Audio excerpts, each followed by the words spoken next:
Hey everybody, once again, continuing the series, How We Beat the Seahawks. Here I wanted to give a little love to the defense. The defense actually was able to stop Seattle a few times. Novel concept. But it also goes into how did we do that? Was it great playing the secondary? Was it our linebackers? Was it our D-line? What happened? Sometimes it's a little bit of both. And sometimes if you have players that can make really good plays, that's what can change your team. Here, Seattle comes out. They end up opening the set. They're presenting 5 receivers wide. What they're trying to do is give Russell Wilson a really easy read. Because Russell Wilson, what I've noticed with him is he's pretty good on his first and second reads. Past that, it's backyard football. And so if you can present a defense that will cause him to move through his progressions or make his first read not open as quickly, and you can collapse the pocket in some way and not let him scramble around and play backyard football, he can be stopped. But here, they're just going to run a really simple thing. They're running a curl up here. We're in cover 2 zone. I'll cover that first. So, we have a guy out here in a deep half. We have a guy out here in a deep half. And then we have underneath, underneath, underneath, underneath, and underneath by these guys. So you have 5 underneath, 2 deep. And what Seattle's going to do is they're going to run 3 curls underneath. They're running curls on the outside, and they're going to run the tight end on a little hook over the middle, and then they're bringing both their receivers on in routes. In theory, this wins because it creates a high-low over the middle. If you can hold one of these either hook curl defenders in underneath or the middle zone defender. If it's Tampa 2, he goes wide and he's supposed to carry the deepest person down the field. You can hold him there.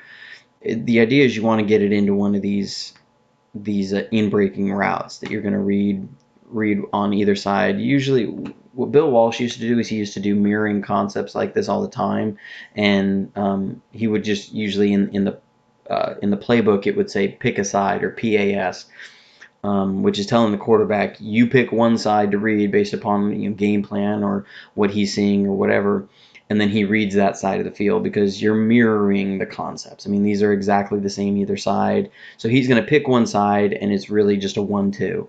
And really, they're going to get a guy open on this play, but we end up getting enough pressure pretty quickly. So let's watch this real quick. The play goes through. Our middle defender gets occupied here, and you see Russell Wilson wants to hit this guy. Our defender does a good job of just maintaining position. He just does a straight backpedal, but this receiver would break open right here. But Russell Wilson never is able to get there because we have DeForest Buckner, who ends up making a really good play here. He ends up getting a sack on Russell Wilson, and I'm going to show a little bit about how he ended up making this play. So let's go to another still here. So here, we've talked a little bit about this wide 9. Our defensive coordinator, Saleh, loves this wide 9 on obvious passing situations. There's advantages, disadvantages. I'm not really sold either way. But what he's going to do here is we got DJ Jones over here. They're going to run a stunt with him and Solomon Thomas. We've got a lot of big guys on the field right now. We got Armstead over here, Buckner here, DJ Jones, and Solomon Thomas. It's like we're screaming for a good edge player, put over here or over here and move Solomon Thomas inside. But we're going to run a stunt on this side. We're going to bring DJ Jones around. He's not even really going to try and rush.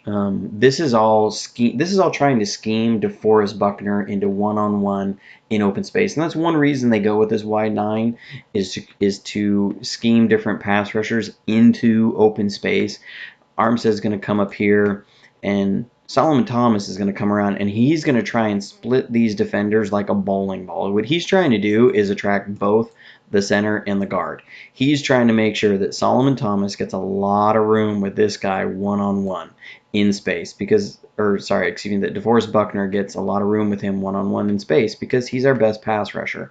And so these guys over here they're just doing a job. They're not really trying to pass rush. They're trying to do a job to let a dominant player go. Because once DJ Jones comes out here, he actually just tries to hold contain. It's a contain rush. He doesn't try and go after Wilson. He's actually trying to separate and pull out and waiting for Russell Wilson to roll out. So let's watch this on the video and you'll kind of see how this unfolds.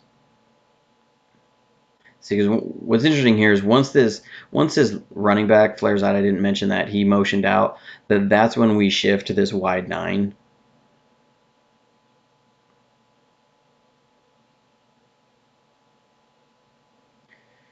So you see here, Solomon Thomas is just running in like a bowling ball. I mean, look at him. He's tucking his arm. He looks like a fullback on a dive. He is trying to take on both these defenders, and Armstead's widened out. Again, they're trying to give DeForest Buckner space because he has a rare talent of being able to. This swim move is just deadly. How he can bat the guard's arms down and then just do that arm over. I mean, it's fluid. It's like nothing, and he's right there in Wilson's face. That's what keeps Wilson from being able to let this ball go on time, and then he just got arms to swallow him up. So let's watch this in real time and focus on that how he ends up using this space that is schemed for him. That's a really good D line play. I mean, because let's look at it. Let me pause it. Let's look at it right here. Look at how much space they're trying to create for DeForest Buckner to go to work on this guy. I don't care who that guard is. That is a tough job when you have this guy in that much space who can move. I mean, there's not many guards in the league, if any, that will be able to move side to side enough to hold DeForest Buckner down all game long. So this is a good thing, our defense did, and they recognized the open set, they recognized the personnel to shift into this wide 9 and with the stunt on the same time to allow him to do what he does and does better than almost everybody. I would say, maybe other than Aaron Donald, who's just a ridiculous talent. But here, this is again another reason why, I think they seem to be using Solomon Thomas like this a lot, where his job has been to attract a double team so that DeForest Buckner can do what he does here. I've seen this over and over and over and over again. When he's in the inside, they try and get him to slant over and occupy the center so that DeForest Buckner gets the attention. When he's on the outside, he'll be pulling a stunt on the inside to try and attract the center and a guard as well. This seems to be the recurring theme for him over and over again. I'm not sure why he's getting used like this all the time. I understand they're trying to get DeForest Buckner open in these situations, but I don't always understand why all the time. But that's a different discussion here. But here's just an example of when we can get good pass rush.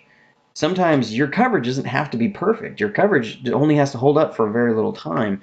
So this is why, personally, for me, I hope we take either Josh Allen or Joey Bosa, because I think either one of those guys, you slap them here, and we can allow these guys to rush and actually get a pass rush with both sides. Our secondary is going to look a lot better.